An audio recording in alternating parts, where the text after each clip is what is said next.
N'hésitez pas à liker la vidéo si elle vous plaît et si vous êtes nouveau sur la chaîne, n'oubliez pas de vous abonner et d'activer la notification pour ne rater aucune de nos prochaines vidéos. On commence.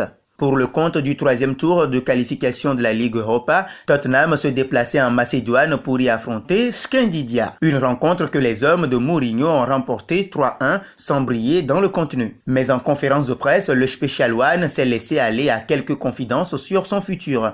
Questionné par les journalistes sur son avenir, le Portugais qui est lié à Tottenham jusqu'en 2023 a assuré que l'idée de prendre les commandes d'une sélection nationale le titillait. Oui, je veux entraîner une équipe nationale, je veux vivre l'expérience d'une Coupe du Monde et d'un championnat d'Europe, l'émotion de la courte compétition, a déclaré le Portugais passé par Chelsea ou encore le Real Madrid. S'il a fait ses débuts au Portugal avant de conquérir l'Europe, le Lusitanien ne dirait pas non à la sélection nationale. Cependant, le mot a des doutes. Est-ce que le Portugal est le poste que j'aimerais? D'un côté oui, car c'est mon cœur. Mais c'est difficile de le faire avec le pays dans lequel vous êtes né. Nul n'est prophète chez soi, a-t-on coutume de dire. L'idée d'entraîner une sélection nationale a toujours été dans un coin de sa tête. Avant sa signature à Tottenham, José Mourinho avait confié à Eleven Sports que son désormais rêve était d'entraîner une sélection pour vivre cette expérience. Je pense que j'irai plus en équipe nationale qu'en club, a confié Mourinho à Eleven Sports avant sa signature chez les Spurs.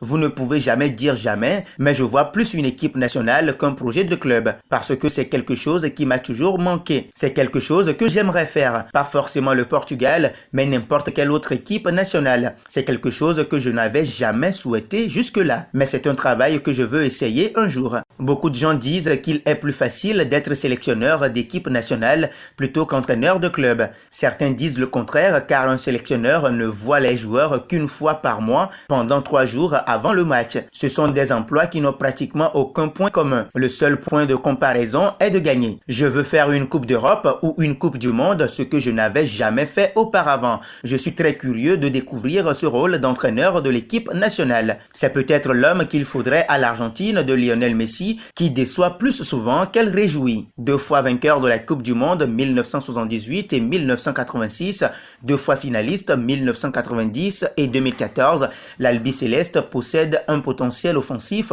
toujours impressionnant, mais pêche souvent par un manque d'organisation et de rigueur défensive.